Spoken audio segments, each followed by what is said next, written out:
अगर आप अपना थायराइड रिवर्स करना चाहते हैं, बिल्कुल क्योर करना चाहते हैं, अपने डोज कम करना चाहते हैं, तो सबसे पहले तो मैं कहूँगी कि खुद से बिल्कुल नहीं करिएगा। और कभी भी कोई भी मेडिसिन जो आप लंबे टाइम से ले रहे हैं उसको सडन कभी भी बंद नहीं करना होता है, वो बैकफायर करती है। तो ये गलती तो बिल्कुल ना करें। आप किसी भी डॉक्टर की गाइडेंस में या किसी हेल्थ कोच के सुपरविज़न में आप अपने डोज को धीरे धीरे कम कर सकते हैं एंड फिर अपनी मेडिसिन को छोड़ सकते हैं। जो मैंने किया है, 50 mcg ले रही थी, 50 mcg से 25 mcg एंड देन 25 mcg से 12.5 mcg एंड 12.5 mcg को भी मैंने एकदम से नहीं छोड़ा, मैंने ऑल्टरनेट डेज पे लिया एंड फिर वीक में एक बार इस तरीके से मैंने अपने डोज कम किए और अपने थायराइड को रिवर्स किया। देखिए, जब भी आप ऐसा करते हैं, जब भी आप अपना डोज कम करते हैं, चाहे हेल्थ कोच की गाइडेंस में या डॉक्टर की गाइडेंस में, तो वो टाइम आपके लिए थोड़ा सा क्रूशियल होता है। क्रूशियल क्यों होता है? बिकॉज़ आपकी बॉडी को आदत होती है, अगर मैं 50 mcg की मेडिसिन ले रही हूँ तो वो मुझे हार्मोन बनाया मिल रहा है, और जब मैं 50 से 25 mcg पर आती हूँ तो मेरी बॉडी के लिए वो शॉक है। उसे सिर्फ 25 mcg बाहर से मिल रहा है, अब बॉडी को एफ़र्ट्स करने पड़ेंगे, और जब बॉडी एफ़र्ट्स करती है तो उस टाइम आपको अपनी बॉडी को सपोर्ट करना है।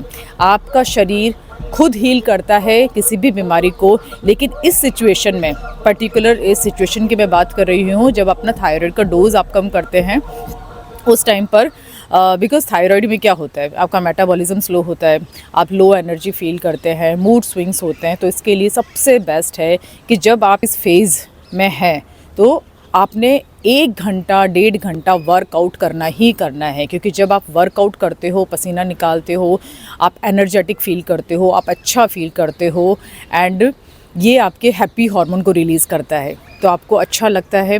दूसरा, नींद अच्छी आती है, आप खाना अच्छे से खाते हैं। तो वर्कआउट आपने करना ही करना है। लाइफस्टाइल की मैं हमेशा बात करती हूँ कि टाइम से खाना है, टाइम से सोना है, टाइम से उठना है, स्ट्रेस नहीं लेना है। एंड यहाँ पर अगर आप वर्कआउट के साथ प्राणायाम अगर ऐड कर सकते हैं तो बहुत ही ज़्यादा आपके लिए अच्छा होगा, क्योंकि अगर कपालभाति क्रिया अगर आप करते हैं तो वो सीधा आपके मेटाबॉलिज्म पे काम करती है, आपके मेटाबॉलिज्म को स्ट्रॉन्ग करती है, जो कि थायराइड पेशेंट के लिए बहुत ज़रूरी है। दूसरा, उज्जयी प्राणायाम अगर आप करते हैं वो सीधा आपके थायराइड ग्लैंड को एक्टिवेट करता है।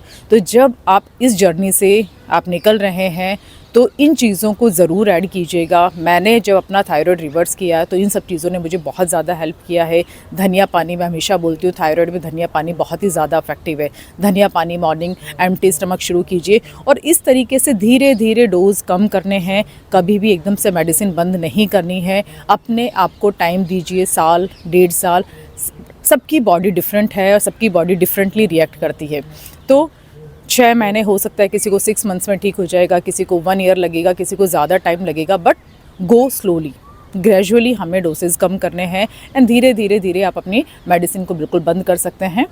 तो इस तरीके से आप अपने डोज कम कर सकते हैं और अपने थायराइड को रिवर्स कर सकते हैं। और अगर कुछ पर्टिकुलर आप पूछना चाहते हैं, जानना चाहते हैं, आप कमेंट बॉक्स में आप प्लीज़ पूछ सकते हैं। Thank you so much.